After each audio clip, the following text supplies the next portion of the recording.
Hi, it's Katrina. History is being completely rewritten as you're watching this video. In a staggering period of discovery, archaeologists have recently announced the find of 275 incredible lost cities. Don't worry, I won't go into each one of them today, just the most exciting ones. Today, we are revealing the most incredible recent finds, from cities that prove peaceful utopias existed to ruins that hold a chilling, disturbing secret about a vanished people. Let's go explore. A new city in the desert. The Supe Valley, 4 hours north of Lima, doesn't exactly roll out the red carpet for visitors. The landscape is barren, sun-bleached, and swept by winds that feel like they've been sharpening their claws. And yet, beneath this cracked desert floor lies a city that refuses to stay buried, a city that might just upend everything we thought we knew about the origins of civilization in the Americas. Its name is Peñico. In July 2025, Dr. Ruth Shady, a veteran archaeologist, announced the discovery of Peñico, a 3,800-year-old urban site linked to the ancient Caral civilization. 18 structures emerged from the dust, including temples, homes, and public plazas. These are the architectural fingerprints of a complex society that stared down environmental catastrophe and chose adaptation over annihilation. The Caral culture predates the blood-soaked Aztecs and the gold-drenched Inca, and unlike the civilizations that came after them, Caral didn't rely on conquest to thrive. 5,000 years ago, as Mesopotamian ziggurats cast shadows across the Tigris River and Egyptian priests charted the stars from the banks of the Nile, the Caral people were building pyramids, plazas, and public buildings of their own. And archaeologists have found no evidence of weapons, military fortresses, strongholds, slavery, sacrifice, or any kind of strife. All signs point to an entirely peaceful people. But how? What secret sauce did these folks add to their civilization soup to make it non-hostile? A culture that doesn't practice war is like a unicorn without a horn. Their capital city of Caral Supe thrived from 3000 to 1800 BC, trading cotton and fruit for Amazonian monkeys and condors, crafting flutes from pelican bones, and hosting seismic-resistant amphitheaters like they got their engineering degree from Harvard. This was a civilization on par with any other in the ancient world, but utopias don't last, especially when the climate turns cruel. Roughly 4,000 years ago, Caral Supe found itself in the crosshairs of a mega drought that dried the rivers, cracked the irrigation systems, and turned the fertile Supe Valley into a dust bowl. It was part of a planetary reckoning, a global climatic downturn that also destabilized early Egypt, Mesopotamia, and the Chinese heartlands. For years, archaeologists assumed the Caral people abandoned their urban centers entirely, scattering to the coast in search of mollusks and marine survival rations. Excavations at the coastal site of Vichama supported this, but the newly discovered Peñico tells a different tale. Built at a higher elevation, nearly 2,000 feet above sea level, Peñico was a reinvention of the typical Caral city. Set closer to glacial runoff and surviving river branches, Peñico offered the Caral people something Caral Supe no longer could: water. And water is life.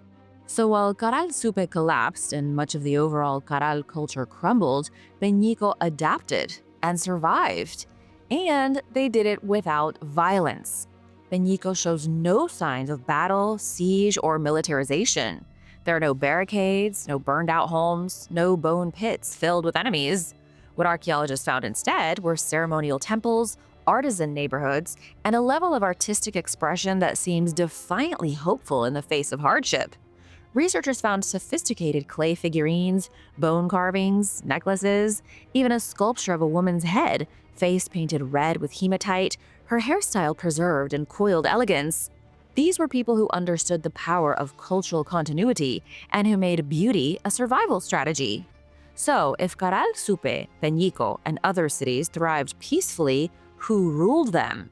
Because so far, no one has found even the slightest hint of a king, emperor, pharaoh, czar, khan, queen, princess. Nothing to suggest anyone ruled at all. But does that mean that democracy thrived here? At the heart of both Caral and Peñico are round plazas. Plazas appear to have dominated the Caral culture's towns and cities, suggesting a democratic system of governance. Communities likely gathered in town plazas and discussed what to do about their problems. They may have even voted on solutions. If true, the Caral civilization of ancient Peru beat Athens to democracy by over 2,000 years. The City of the Dragon. In the sweeping, wind-battered emptiness of Mongolia's Arkhangai province, where the Orkhon River carves through the high steppe and the silence feels prehistoric, a city has been found that was never supposed to exist. Not in this place, not for these people, and not on this scale. Welcome to Dragon City. Long dismissed as legend, this was the fabled capital of the Xiongnu Empire, a powerful, enigmatic, nomadic confederation that once humbled China's dynasties, demanded tribute from emperors, and haunted Han frontiers like a military migraine on horseback. For centuries, Dragon City, also known as Lut or Luncheng, vanished from the historical map. Now, after years of quiet fieldwork and a breakthrough in 2023, archaeologists from Ulaanbaatar State University believe they've found it. And it all began with a roof tile. In 2017, researchers digging near the banks of the Orkhon River uncovered scattered clues of a lost complex, but had to halt the work due to funding. When they returned in 2023, their persistence was rewarded. Among the finds was a fragment of a roof decoration, once part of a grand building. The fragment bore an inscription in ancient Chinese characters reading, "Son of Heaven, Chan Yu." If you're not an ancient Chinese historian, those words probably don't mean much to you. And I looked it up for you, so let me explain. Son of Heaven was the sacred imperial title used by Chinese rulers to legitimize their power under the mandate of heaven. Chan Yu was the supreme title of the Xiongnu ruler, akin to the emperor, Kagan, or king of kings. This was a huge find because never before in Chinese history had these two titles been found inscribed together, let alone on an artifact in Mongolia. It was the proof the team needed to confirm that yes, they had found the ruins of Dragon City. The people who lived here were the Xiongnu people. Active from roughly 300 BC to 100 AD, they were a confederation of fierce steppe nomads who operated less like scattered tribes and more like an empire on horseback. They fought, raided, negotiated, and occasionally married into the Chinese imperial court. I know that people often think that before Genghis Khan arrived, Mongolia was nothing but nomads and horses, but there were politics, cultures, and kingdoms in ancient Mongolia. The Xiongnu were a diplomatic headache and a military nightmare for the Qin and early Han dynasties. At their height, the Xiongnu controlled vast swaths of Central Asia, stretching from Mongolia into parts of modern Kazakhstan, Siberia, and northern China. Their society was mobile, but not primitive like they've been portrayed in media and history books. They maintained hierarchies, levied tribute, coordinated military campaigns, and, as has now been confirmed, built whole cities from scratch. The discovery of Dragon City flips the long-held notion that nomadic societies were culturally and politically incapable of urbanism. The Xiongnu didn't just pass through on their way to the next watering hole. They built, ruled, and left inscriptions to prove it. Located in the Uzit district, nestled against the Khangai Mountains, the site has now been confirmed as the long-lost capital of the Xiongnu after centuries of speculation. That much is confirmed. 100%, no more arguing. According to Dr. Timur Ochir Idir Khangai, the archaeologist leading the dig, Dragon City featured a double-walled enclosure, indicative of large-scale urban planning and defense. It had a massive reservoir, which was essential infrastructure in an arid, high-altitude steppe environment, and there's evidence of imperial-level construction, including decorated roofing materials, palatial structures, and organized areas. Basically, the city's layout suggests it was not a seasonal camp, but a permanent political and ceremonial center. It's like the Forbidden City, only Mongolian. Its architecture mixes Chinese influence with steppe ingenuity, an urban hybrid forged in the crucible of intercultural conflict. This was a capital meant to impress allies, intimidate enemies, and serve as the beating heart of a steppe empire. So what the heck happened to it? Even with this major breakthrough, the Xiongnu culture remains shrouded in mystery. No one can say where they came from. Some think they were native Mongolians, but others suspect they migrated from Iran or even Turkey. The most likely explanation is that they were a fusion of warrior clans with various backgrounds held together by shared purpose and power politics. Some scholars believe the Xiongnu were ancestors of the Huns, who would later menace the Roman Empire. Others see them as a cultural sibling to the Scythians, Sarmatians, or early Mongols. Whatever their precise lineage, the Xiongnu left marks that stretch far beyond Mongolia. They influenced Chinese military strategy and trade along the Silk Road. And then, for unknown reasons, they disappeared. Nobody knows what happened to them. Nobody knows why Dragon City fell to the wayside. If you have any theories, please let me know in the comments. Now put down your reindeer steak and step out of your yurt because we are heading to Egypt. The fortress beneath the dunes. For a civilization best known for pyramids, obelisks, and temples tall enough to humble the gods, ancient Egypt has never gotten enough credit for its more practical talents, namely building massive sand-defying fortresses in the middle of nowhere. But now, after more than 3 millennia buried beneath the dunes of North Sinai, Egypt's military mind is getting its due. In a stunning announcement in September 2025, Egypt's Ministry of Tourism and Antiquities revealed the discovery of an 86,000 square foot military fortress dating to the early New Kingdom. That was between 1550 and 1300 BC. Hidden along the windswept Horus War Road, the ancient artery that once linked the Nile Valley to Palestine, this newfound garrison is now the largest of its kind unearthed in the region. Large enough that it was its own self-contained city. The fortress is triple the size of a previously known fort uncovered at the same site back in the 1980s. Let me double back to the Horus Road because it's something I don't talk about on the channel a lot, even though it was really important to the Egyptians. Named for the hawk-headed god of kingship and war, the Horus Road was no leisurely coastal drive. It was a militarized lifeline, a fortified route stretching from Egypt's eastern delta to the edges of Canaan. You know, where the Canaanites and the biblical giants lived. Along the pathway, the pharaohs of the 18th and 19th dynasties built a defensive network so formidable that invading it would have felt like charging through a sandstorm while juggling crocodiles. There was one way to Egypt, and you had to fight the entire Horus Road to get there. And while maybe you and your mercenary army might crush a few outposts, this latest fortification would have been a lot tougher. It was like the secret boss at the end of the game before you have to fight the real boss, monumental in scale and strategic in placement. Sharif Fathi, Egypt's Minister of Tourism and Antiquities, called the discovery a testament to the genius of the ancient Egyptians in building an integrated defensive system. Or in other words, if ancient Egypt had a pentagon, this was its eastern command post. And you can bet your bottom dollar it was cleverly designed to stand tall, strong, and undefeatable in its harsh desert setting. Excavators uncovered the southern wall first. It was a massive 344-foot stretch, 8 feet thick, built and rebuilt across phases. When it comes to defensive towers, archaeologists found 11 of them dotting the perimeter. It's all very impressive, but the most intriguing feature proved to be the 246-foot-long zigzag wall on the western side. Zigzag is not only a great word, but it is tactically brilliant. Instead of giving enemies a straight shot at the gate, zigzag walls forced attackers into confusing choke points. It was almost like adding a layer of psychological warfare to your outer defenses. Honestly, it's a little shocking that other ancient cultures didn't build zigzag walls. Look at all the English castles, walls straight as an arrow. Zigzag walls are way more effective, but apparently harder to think of. Defenses aside, this wasn't just a series of smartly designed walls with a few angry men behind them, probably cheese that got posted in the middle of an actual desert. What archaeologists have unearthed was a working fortress and a full logistical hub. Excavators have already found ovens for baking bread, complete with petrified dough, offering a haunting snapshot of military provisioning. It's dough frozen in time.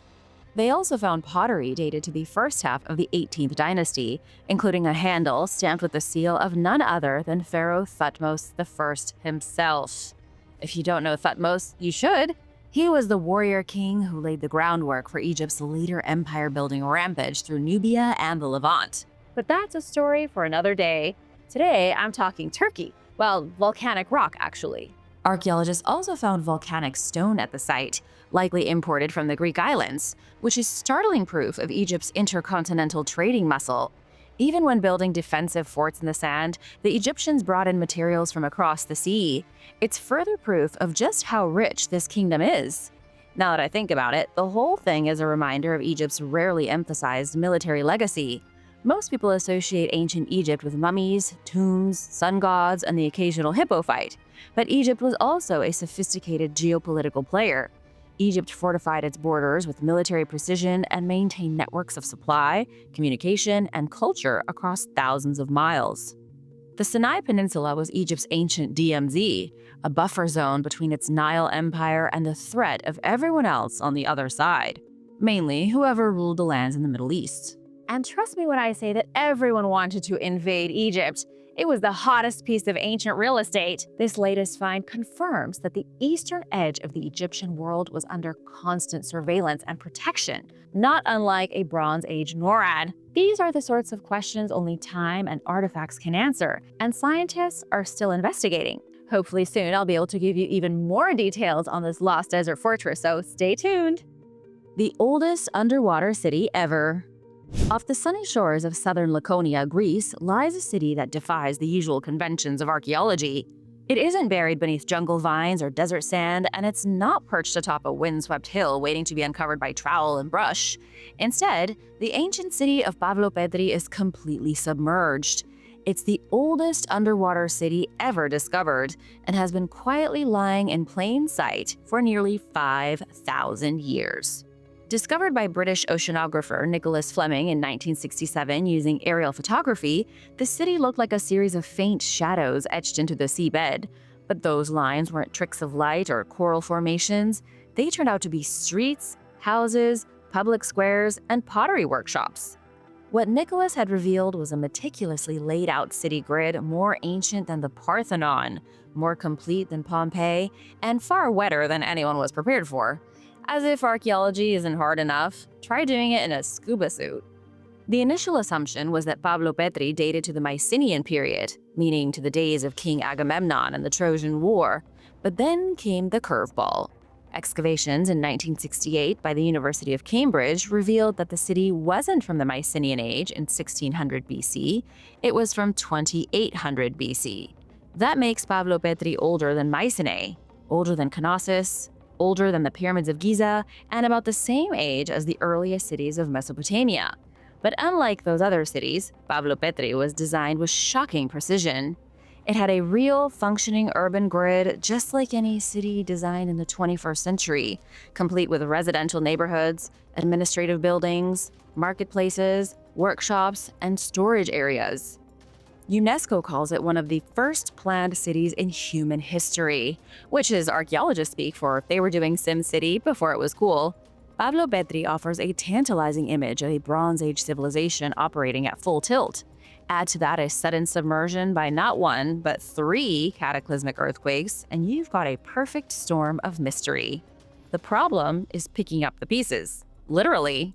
Thousands of pottery fragments paint a picture of an industrious port city, but those fragments are mostly underwater and really difficult to salvage.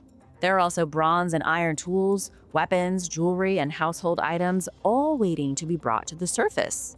Sure, some of these relics now reside in the Archaeological Museum of Nafplion, including an eerie scale model of the submerged city for those into Lego and dioramas.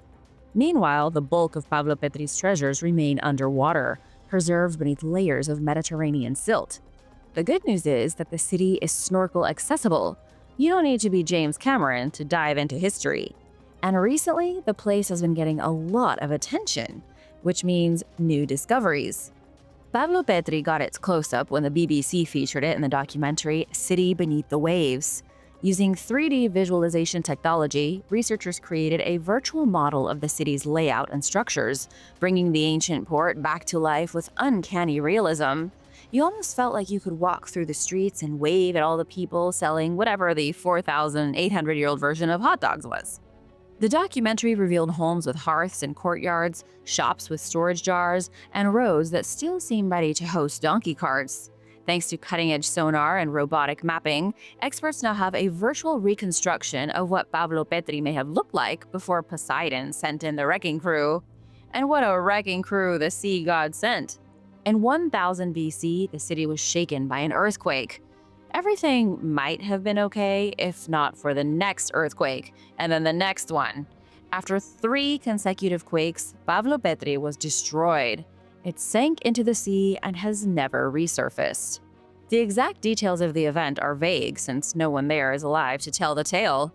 No one knows if it happened all at once, killing everyone in the process, or if it was a slow death, with people able to pack up and leave while the water slowly crept up and dragged the city under. All these years later, Pablo Petri is still crumbling. Despite its age, completeness, and significance, Pablo Petri lives in a state of perpetual endangerment. UNESCO has flagged the site as being under threat from pollution, boat anchors, coastal development, and even proposed pipeline and power plant projects.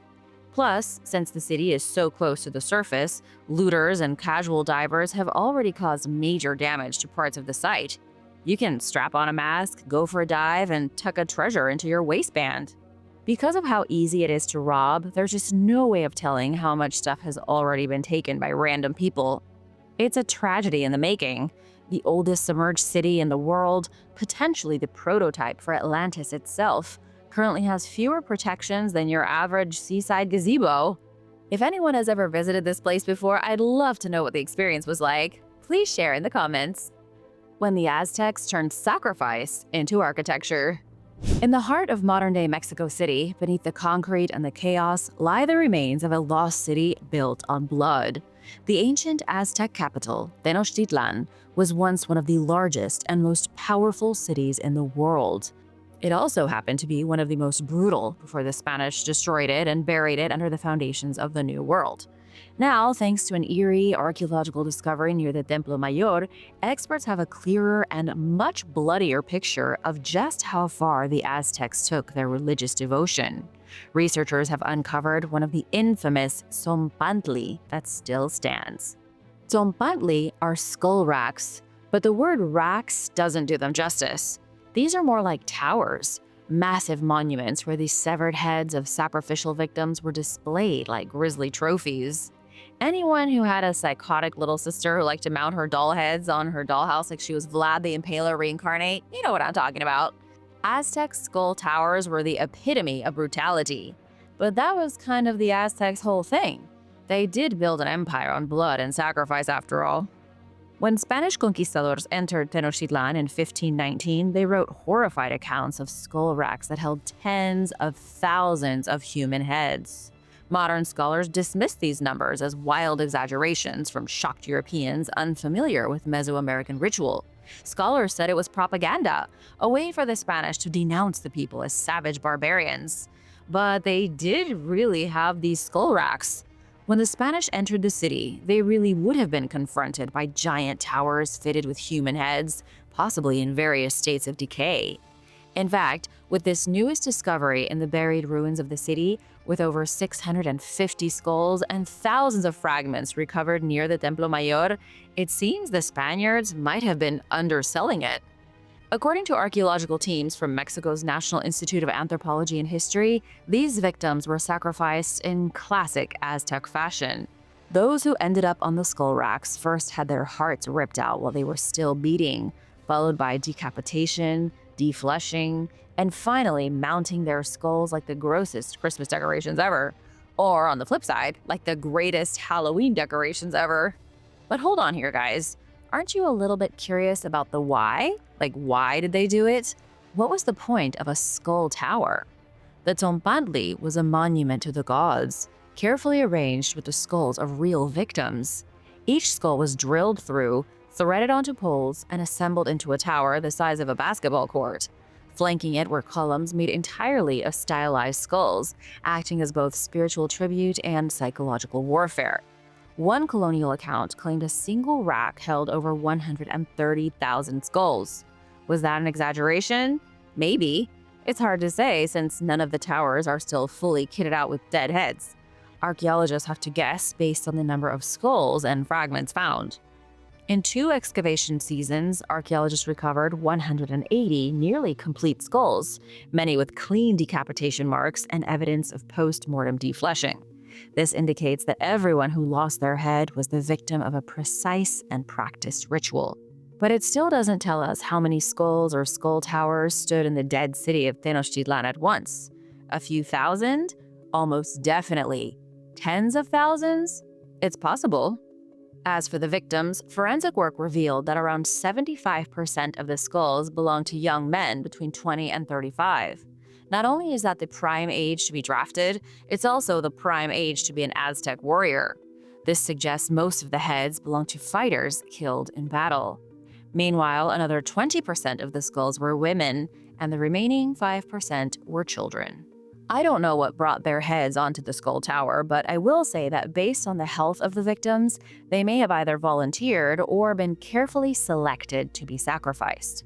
Isotopic analysis of teeth and bones revealed that the victims were healthy before they died and had good diets. Also, they were born in different regions across Mesoamerica, but had spent significant time in Tenochtitlan before being sacrificed. That means they weren't just prisoners of war, they may have been long-term captives. They may have been enslaved or even fattened up before it was time to face the obsidian blade. The scale of this sacrifice is hard to wrap your head around, but to the Aztecs, it wasn't horror. They didn't look at the strips of peeled flesh or polished white bone and grimace. Maybe they smiled because to them, and to their bloodthirsty gods, sacrifice was necessary.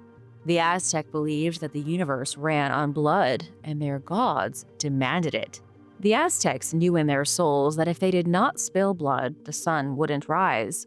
And if you believed in your soul that the sun could stop rising, would you risk it? I don't think most people would. There is still so much to be discovered in Tenochtitlan. Although the ancient city lies in the heart of a major modern city, much of it is still undiscovered and lost. The Mexican people can't just dig up their downtown historical district to look for bones. While it would be awesome, it's not really feasible. And so the bloodiest, gnarliest, most religiously violent capital of ancient Mexico remains a buried mystery. But thanks to this discovered skull tower, we can at least rest easy knowing that deep underground are a whole lot more skulls. Secret civilization hidden in the jungle. Somewhere between academic ambition and Indiana Jones cosplay, two Missouri archaeologists are gearing up to plunge into one of the most daunting terrains on Earth, the Amazon rainforest. They aren't going in search of treasure, but in search of truth. Hidden beneath the tangled vines and roaring biodiversity, Dr. Daniel Pierce and Chris Bodine believe they have found something audacious. They believe they have located a lost city, complete with roads, plazas, and urban planning so sophisticated it could redraw the very map of the Americas. And no, they didn't trip over it while hiking. They spotted it from the sky like a couple of eagles with archaeology degrees.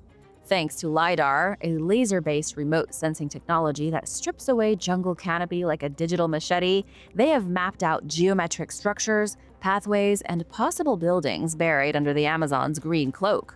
What they've seen from above looks suspiciously like the fingerprints of a forgotten civilization. Now, all that remains is to prove it. But to do that, they need to journey into the jungle in person and come out alive. Working out of Missouri State University under the banner of the Terra Incognita Research Institute, Pierce and Bodine are equal parts methodical scientists and restless adventurers. Both have Missouri roots, but their hearts clearly belong to a part of the world where getting lost can be terminal and the bugs are deadly.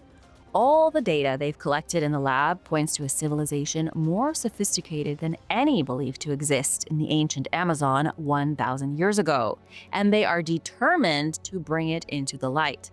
This is about rewriting what we thought we knew about the Amazon, Bodine said. The assumption has long been that the Amazon was too inhospitable for complex civilizations. But what if that's just wrong? Bodine is one of the growing number of supporters of the theory that the Amazon might not have always looked like the Amazon. He thinks it looked more like Missouri 1,000 years ago, which made it easier for an unknown culture to flourish. Now, before you imagine oaks and deer instead of monkeys and jaguars, it's not precisely what Bodine means. What he means by the Amazon looked more like Missouri is that large parts of the Amazon may have once been terraformed. Early humans may have cultivated or engineered the very landscape. They likely managed water, altered soil, and built long-term settlements across vast distances. Over time, and following abandonment, the forest reclaimed it all. And that is why the jungle looks the way it does today. And it's exactly why, underneath all that overgrown greenery, could be entire nations, cities, kingdoms, empires, all buried by the forest. For Pierce and Bodine, the stakes go beyond academic glory. It's about land rights, indigenous sovereignty, and the right of native Amazonian peoples to say, "We were here, this was ours, and it still is." Proving the existence of an ancient civilization is an archaeological triumph, yes. It's also a political weapon in the fight against modern exploitation. If successful, it could strengthen the case for protecting vast tracts of land currently under threat from logging, mining, and infrastructure expansion. But it all depends on what they find. Going forward, the team will travel hundreds of miles up a remote Amazonian river and then hike miles inland into the rainforest to check the LiDAR data. That means boots on the jungle floor. That means navigating with machetes through the thickest vegetation on Earth. That means snakes, heat, rot, insects, and the gnawing fear that what looks good from orbit might turn out to be just another oddly shaped hill. Because while the LiDAR data looks like it's found a lost city, it could be a false alarm. But if it's not, Pierce and Bodine will hopefully be the first to ever identify an entire lost culture that lived in the Amazon. Funding, however, is tight. Unlike Indiana Jones, these guys don't have a university bankrolling their globe-trotting escapades. They are relying on crowdfunding and a heavy dose of public curiosity to make the expedition happen. So here's to hoping that the stars align, the cash rolls in, and Pierce and Bodine get to confirm an entirely new, unknown, nameless civilization in the heart of the Amazon. Wish them luck!